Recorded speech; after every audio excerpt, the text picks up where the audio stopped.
Às vezes alguns cristãos se sentem indignos de participar da ceia do Senhor e escolhem não participar. Eles sabem muito bem que são pecadores. Reconhecem suas falhas, reconhecem suas deficiências. Entendem que estão longe de ser perfeitos. E assim, às vezes, algumas pessoas que têm fé em Jesus Cristo acreditam que não deveriam vir à mesa do Senhor para participar da Santa Ceia com seus irmãos e suas irmãs. Para esses irmãos que têm consciências sensíveis, a pergunta quem deve vir à mesa do Senhor é muito importante. E a resposta que o nosso catecismo dá é um grande consolo para aqueles que se consideram indignos. Porque o requisito para participar da ceia do Senhor não é a perfeição. Não é a obediência perfeita.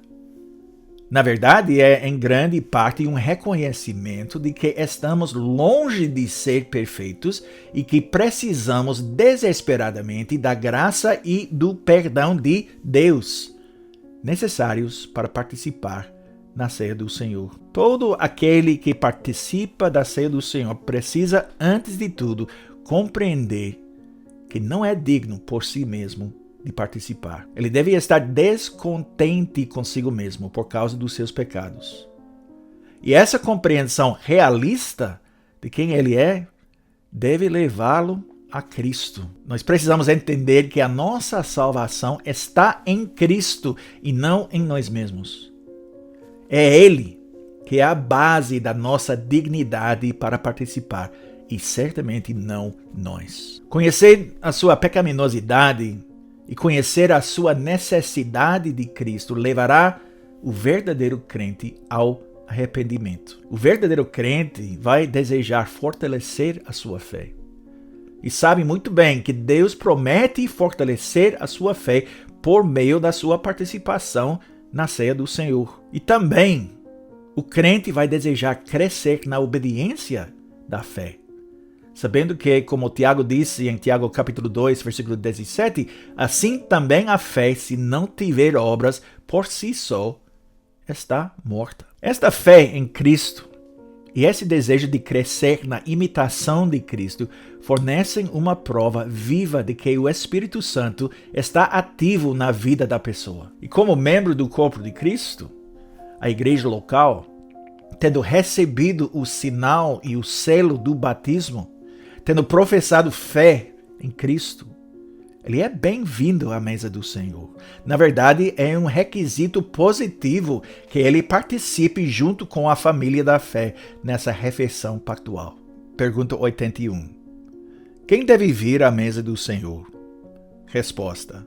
Aqueles que em verdade estão descontentes consigo mesmos por causa dos seus pecados e que, mesmo assim, confiam que eles lhes foram perdoados e que o mal que ainda resta neles está coberto pelo sofrimento e morte de Cristo, e que também desejam fortalecer a sua fé e corrigir as suas vidas cada vez mais.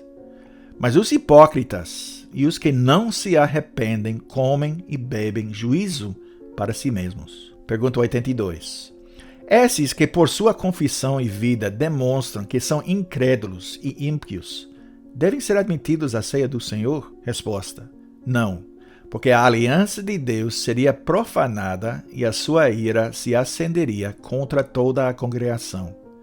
Por isso, segundo o mandamento de Cristo a seus apóstolos, a Igreja de Cristo tem o dever de excluir tais pessoas pelas chaves do reino do céu, até que corrijam as suas vidas. Hipócritas são aqueles que fazem ostentação de justiça, que professam fé com a boca, mas não respaldam sua confissão, dedicando suas vidas a servir a Cristo. Eles e aqueles que não se arrependem dos seus pecados devem ser excluídos da mesa do Senhor. E quando os pecadores se arrependerem, serão recebidos de volta para participar da ceia do Senhor, de braços abertos. Mas aqueles que vivem em pecado, confessamos, devem ser excluídos da participação na ceia, para seu próprio bem e para o bem da congregação. Por essa razão, os presbíteros da igreja, os oficiais, devem exercer supervisão sobre a mesa do Senhor, para se certificarem, na medida do possível, claro, de que as pessoas certas estão de fato a participar na ceia, e que aqueles que não deveriam participar são impedidos de causar danos ao corpo de Cristo. Na primeira carta de Paulo aos Coríntios, o apóstolo Paulo abordou um problema que atormentava a igreja em Corinto. Alguns membros da igreja estavam profanando a mesa do Senhor. A ceia do Senhor fazia parte de uma refeição completa que a congregação desfrutaria junta. Mas o que alguns membros da igreja de Corinto estavam fazendo era zombar do significado da ceia do Senhor. Eles comiam e bebiam sem discernir o corpo de Cristo, a igreja. Eles comiam até se fartar. E alguns até ficavam bêbados, enquanto outros membros da congregação nem sequer tinham a oportunidade de participar. Essas pessoas estavam mostrando, por suas ações, que não amavam verdadeiramente seus irmãos, que eram gananciosos e egocêntricos. E por causa disso, diz Paulo, Deus os estava punindo. Alguns membros da congregação ficaram doentes e alguns até morreram. Eles estavam mostrando, pelas suas ações, que embora pudessem ter confessado fé em Cristo, na verdade estavam desprezando a igreja de Deus e humilhando aqueles que não tinham nada. Participar da ceia do Senhor não exige a perfeição por parte de quem participa, mas isso requer uma fé viva. Uma fé viva se tornará óbvia na vida de uma pessoa.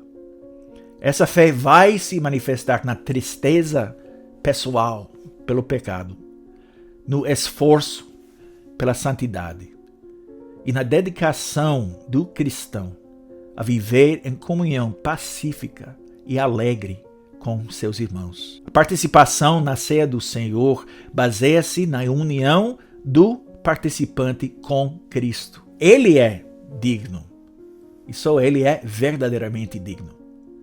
Mas nele, em união com ele, nós somos acolhidos. Somos bem-vindos para receber o que não merecemos, e isso deveria nos humilhar e nos tornar ainda mais gratos pelo que recebemos dele. Então, se você é cristão, se você é um membro da Igreja de Cristo, se você se sente indigno de vir à mesa do Senhor, mas tem fé em Cristo e vive essa fé, com todas as suas fraquezas, venha para a mesa do Senhor. Coma e beba em memória dele. E ele vai fortalecer a sua fé. À medida que você continuar participando do seu corpo crucificado e do seu sangue derramado.